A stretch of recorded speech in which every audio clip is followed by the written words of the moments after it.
जय हिंद बच्चों, आज फ्रिक्शन की कुछ न्यूमेरिकल की बात कर लेते हैं। न्यूमेरिकल आपके बोर्ड पर ऊपर आ रहा होगा, ठीक है। चलिए भाई, अब आते हैं न्यूमेरिकल पर जो आपको पढ़ रहे हैं। क्या लिखा हुआ है न्यूमेरिकल? मैं न्यूमेरिकल को रिपीट कर देता हूँ। एक बॉक्स है जो कि एक वुडन प्लांक के ऊपर रखा हुआ है इनिशियली, ठीक है। आपको क्वेश्चन में दिखाई दे रहा होगा ऑलरेडी। एक बॉक्स जो कि वुडन प्लांक के ऊपर रखा हुआ है और क्या गिवन है? बॉक्स का मास गिवन है, दिस इज 4 kg, ठीक है ना। यानी कि mg डाउनवर्ड है और m कितना गिवन है, मैं यहाँ लिख देता हूँ, m इक्वल टू 4 kg। इसमें और भी लिखा हुआ है क्वेश्चन में कि वुडन प्लांक लेंथ 1.5 मीटर, यानी कि इसकी जो लेंथ है यहाँ से और यहाँ तक ये आपकी है 1.5 मीटर। आपको लेंथ देखिए 1.5 मीटर। अब क्वेश्चन में कहा गया है कि यदि इस वुडन प्लांक को हम एक तरफ से इंक्लाइन करते हैं, इसको मैं इंक्लाइन कर रहा हूं, तो जो वुडन प्लांक जो हॉरिजॉन्टल डायरेक्शन दिख रहा है इससे थीटा एंगल इंक्लाइन कर दिया और बॉक्स इस तरह से रखा हुआ है। जब इसकी हाइट, उसमें लिखा हुआ क्वेश्चन में, जब इसकी हाइट 0.5 मीटर हो जाती है, जब इसकी हाइट 0.5 मीटर हो जाती है, लिखा हुआ है from the ground 0.5 metre the box is to slide, box फिसलने लगता है। ये बॉक्स इस डायरेक्शन में फिसलेगा। जब इस डायरेक्शन में बॉक्स फिसलेगा तो फ्रिक्शन किधर लगेगा? इसका फ्रिक्शन इस डायरेक्शन में लगेगा। अब मैं इतना तो आपको समझ में आ गया कि पहले ये इस तरह से रखा था, ये आपका बॉक्स इस तरह से रखा था, अब बॉक्स ऐसा हो गया और जब हाइट कितनी हो गई? 0.5 हो गई, आपका बॉक्स फिसलने लगा। यदि आपको यहाँ पर दिख रहा होगा, ये लेंथ तो सेम वही है, पुरानी वाली है, आपको दिख रही होगी। इसकी लेंथ यदि यहाँ से लेकर इस लेंथ की बात करूँ तो वो कितनी है आपकी? 1.5 मीटर है, ठीक है ना। मैं ऊपर बना के लिख रहा हूँ कि जो लेंथ है इसकी, इस प्लांक की, यहाँ से और यहाँ तक की जो लेंथ है वो आपकी है 1.5 मीटर, जो गिवन थी वही सेम आपके पास है। अब क्या कर रहे हैं? अब मैंने आपसे कहा कभी भी हम फ्रिक्शन को सॉल्व करेंगे तो हमारा मोटिव होता है फ्री बॉडी डायग्राम बनाना। अभी हमने फ्री बॉडी डायग्राम नहीं बनाया। फ्री बॉडी डायग्राम का मतलब होता है कि आपको सारे के सारे फोर्स इसमें अप्लाई करने हैं। कैसे अप्लाई करने हैं वो भी देखते हैं। सबसे पहले इसका, इस जो बॉक्स रखा हुआ है इसका मास mg डाउनवर्ड काम करेगा। बेटा कहाँ काम करेगा? मास mg डाउनवर्ड काम करेगा। फिसल रहा है तो फिसल इधर को रहेगा, फिसले को इधर को, तो इसका फोर्स अपवर्ड डायरेक्शन में लगेगा, यानी कि फ्रिक्शनल फोर्स हमने ये लगा दिया।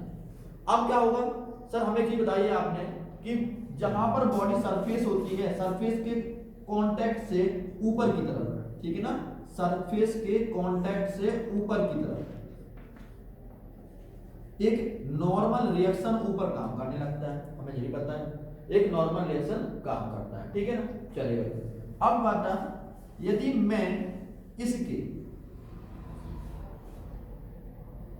यदि मैं mg के दो कंपोनेंट तोड़ूं तो एक तो mg का कंपोनेंट देखिए और दूसरा मैं इस नॉर्मल के अपोजिट डायरेक्शन में तोड़ूंगा mg कंपोनेंट, ठीक है ना। डन, इतना समझ में आ गई कहानी। अब मैं कहूं कि ये इंक्लाइंड एंगल, जो मैं आपको पहले या बैंकिंग और में समझा चुका हूं कि ये एंगल थीटा है, तो ये वाला एंगल भी आपका थीटा ही होगा। ये एंगल थीटा होगा तो ये वाला कंपोनेंट हो गया mg cos थीटा और ये वाला कंपोनेंट हो गया बेटा mg sin थीटा। ये कंपोनेंट कौन सा हो गया? mg sin theta. डन।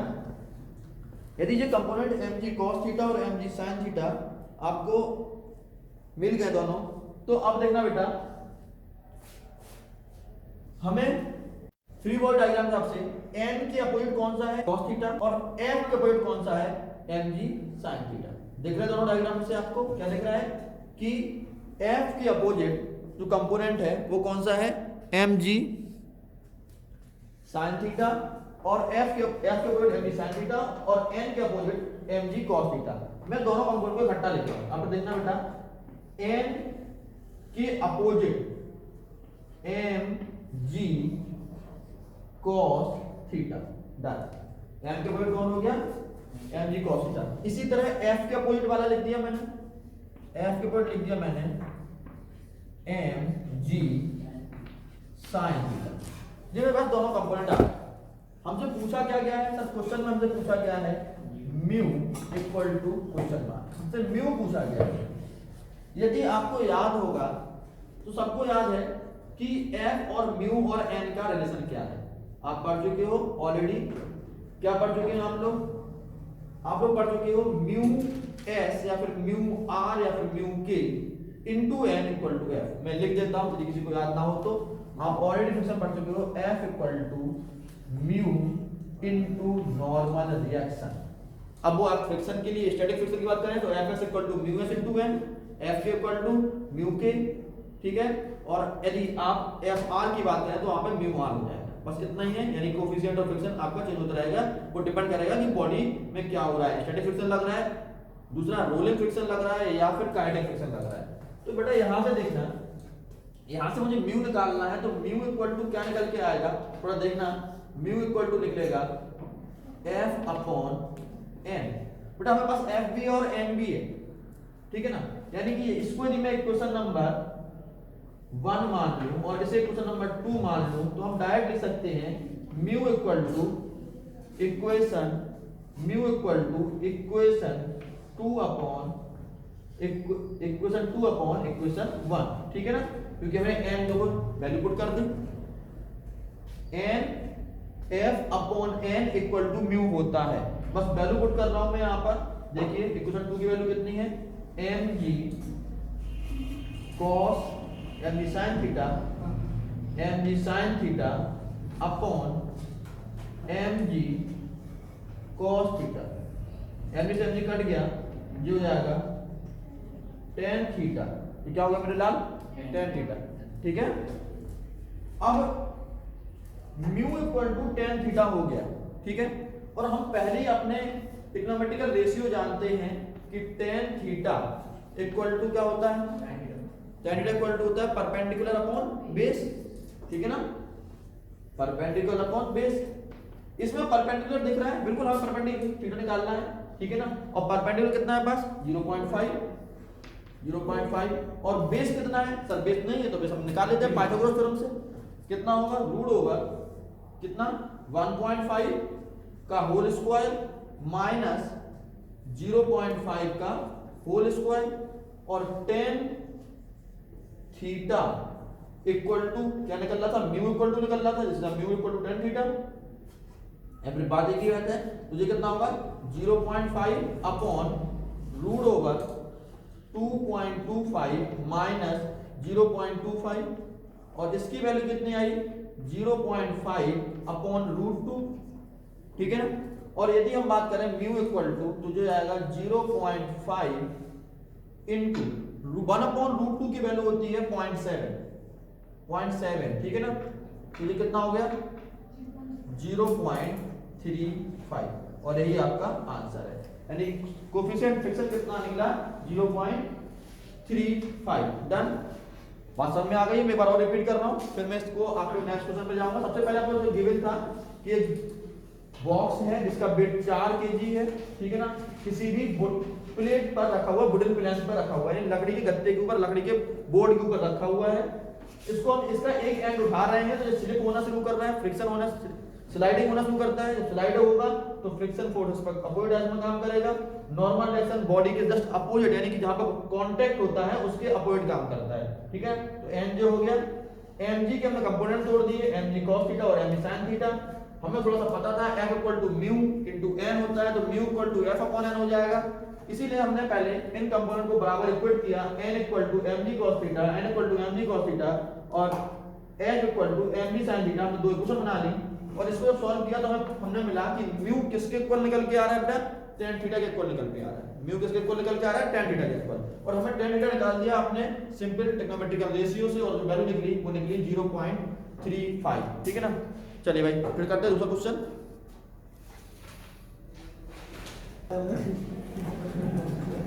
हाँ भाई, इस क्वेश्चन में आपको इंपल्स निकालना है। पहले मैं थोड़ा इंपल्स को आपको इंट्रोड्यूस कर देता हूँ। इंपल्स क्या है बेटा, जब कोई फोर्स बहुत छोटे टाइम इंटरवल के लिए लगाया जाए और जिससे मोमेंटम में डेफिनेट चेंज आ जाए तो उसे हम क्या बोलेंगे, इंपल्स बोलेंगे। इम्पल्स एक आपकी वेक्टर क्वांटिटी है और इम्पल्स का सिंबल होता है, मैं यहाँ लिख देता हूँ, इम्पल्स का सिंबल होता है जे, और जे एक वेक्टर क्वांटिटी है, जे फॉर, ठीक है ना।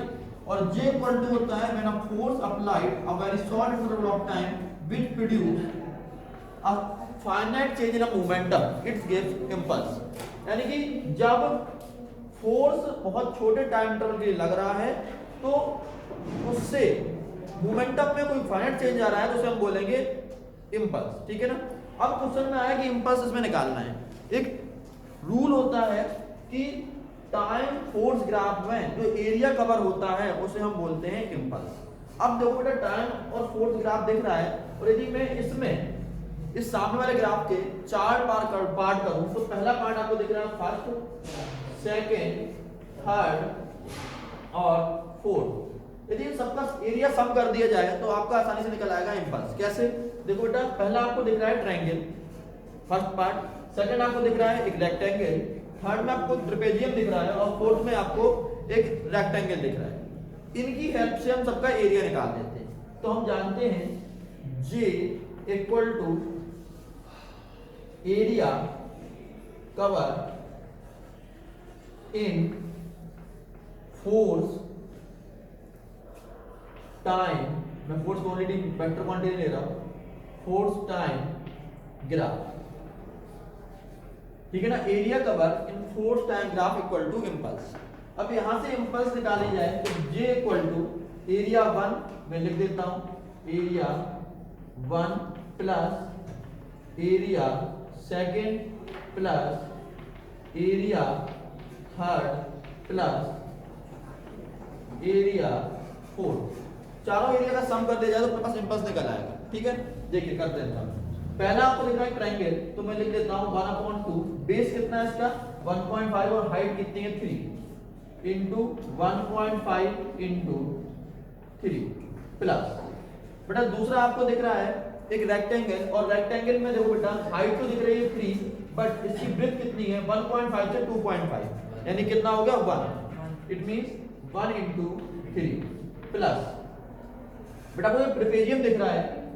अब इस ट्रेपेजियम में आपको ट्रेपेजियम का रूल पता है, ट्रेपेजियम का मतलब होता है कि इसका एरिया निकालने के लिए 1/2 सम ऑफ पैरेलल साइड।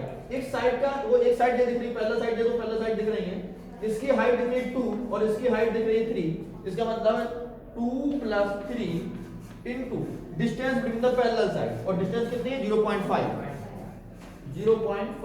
और नेक्स्ट आपको दिख रहा है क्या सर, मुझे एक रेक्टेंगल दिख रहा है और इसमें देखो 1 और इसकी हाइट कितनी है 2 है, ये 2 हाइट है और ये 1 है, तो यानी कि कितना हुआ 2 इंटू 1। इनका सबका सम करते हैं। देखो बेटा 3/2 प्लस 3 प्लस ये आपका 5 हो गया और 5 इंटू 2.5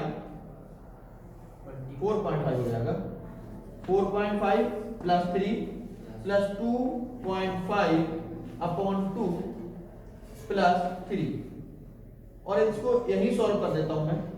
2 एलसीएम आ गया, 4.5 प्लस 6 प्लस 2.5 प्लस 2 और 2 2 जा 4, जब आपका हो गया 17/2 और जो होगा 8.5 न्यूटन सेकेंड।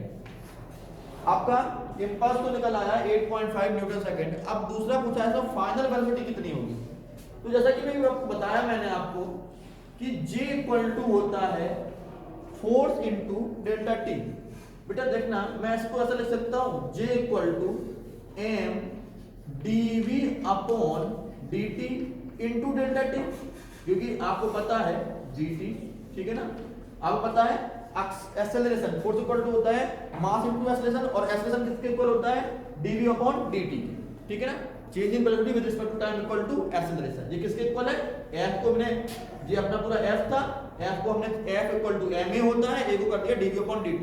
यहां dt से dt कैंसिल आउट हो जाएगा तो आपको क्या मिलेगा j equal to m delta v, यानी कि mass into change in velocity equal to impulse, ठीक है ना। अब हमें इंपल्स बताएं कितना सर, अपने आपने भी निकाला, इंपल्स है 8.5 equal to mass of the body given हमारे पास क्वेश्चन में गिवन था mass of a body is 2 kg, mass of a body is 2 kg, और हमें डेल्टा भी मिल जाएगा इससे, देखते हैं, यानी कि 2 इंटू डेल्टा वी, और यहां से हमें चेंज इन वेलोसिटी निकल के आएगा 8.5 अपॉन 2, और ये जाएगा 4.25 मीटर पर सेकेंड। अब बेटा हमारे पास गिवन है क्वेश्चन में इनिशियल वेलोसिटी, यानी कि हमारे पास u गिवन है, कितना बेटा, u कितना गिवन है अपने पास, u गिवन है हमारे पास 5, ठीक है ना, u जब 5 मीटर पर सेकेंड, u अपने पास 5 मीटर पर सेकेंड है, 5 मीटर पर सेकेंड, और हमें निकालना है v, जबकि चेंज कितना हुआ है 4.25, तो भैया 5 प्लस 4.25 यानी कि 9.25 मीटर पर सेकेंड, यानी कि फाइनल वेलोसिटी आपकी आ गई इसकी 9.25 मीटर पर सेकेंड। आज के लिए 2 क्वेश्चन बहुत है, ठीक है ना, तब तक के लिए जय हिंद, गुड बाय।